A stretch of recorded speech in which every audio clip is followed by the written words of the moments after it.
Guys, ayan, tapos na po yung additional na 1 meter sa kwarto ng aming anak. Ayan, tapos na po tayo sa painting, sa selling.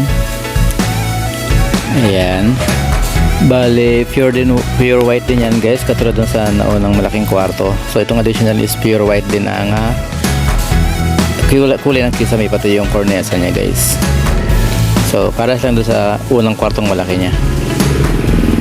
Plain white lang din ang kisame. Hello guys, welcome to my channel, Noel Mix Vlog. Please like, share, and subscribe.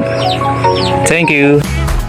Welcome again sa my vlog guys. Ayan, so magkukulay tayo ng primer white sa ating kisame dito sa additional na kwarto ng aming anak guys. Pero yung malaking kwarto guys is tapos na.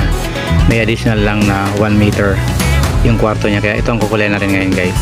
Kisame, and then after ng kisame guys, ito namang sa wall. Unahin lang natin sa kisame guys. QD pa rin gamitin natin sa pag primer hanggang sa matapos natin. First coating and second coating sa kisame.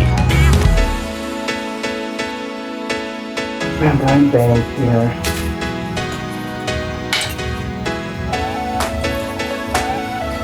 Thank you, sir.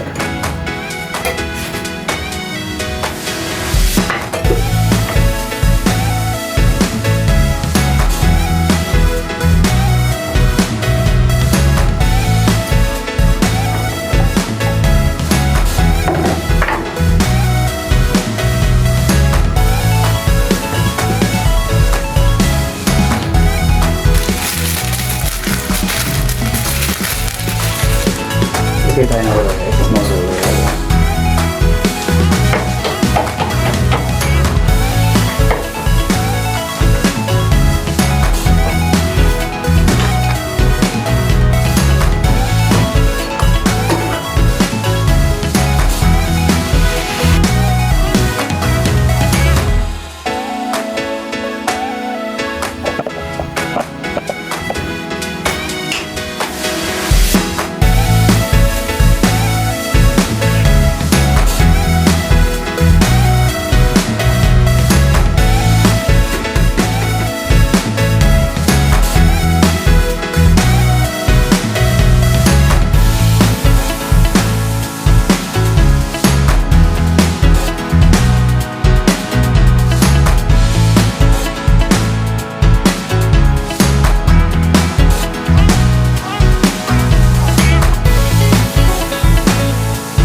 primer natin sa ceiling flat wall enamel.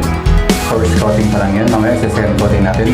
Pero bago yun, magkukulay muna tayo ng cornesa. Kasi yung cornesa guys is plain white din. So pagdating sa wall, yun, naiba na yung kulay niya. Pero yung cornesa saka yung ceiling is isa lang ang kulay. So, primer na natin guys yung ating cornesa.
Ayan guys, natapos na rin tayo sa ating first coating sa ating kisame, pati ng cornesa guys, tapos na din. So later on guys, pupuntahan na natin ang pangalawang coating and third coating, yung ating ceiling, para matapos na natin. So ayan guys, natapos na rin natin ating kisame, first coating and second coating. Ayan, pure white lang guys, maganda ng tingnan. Ayan, napakalinis tingnan kapag pure white ang ating kisame. Then beige lang sa mga walls.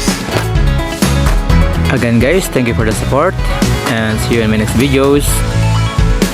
God bless everyone guys. See you. Bye bye. Thank you for watching.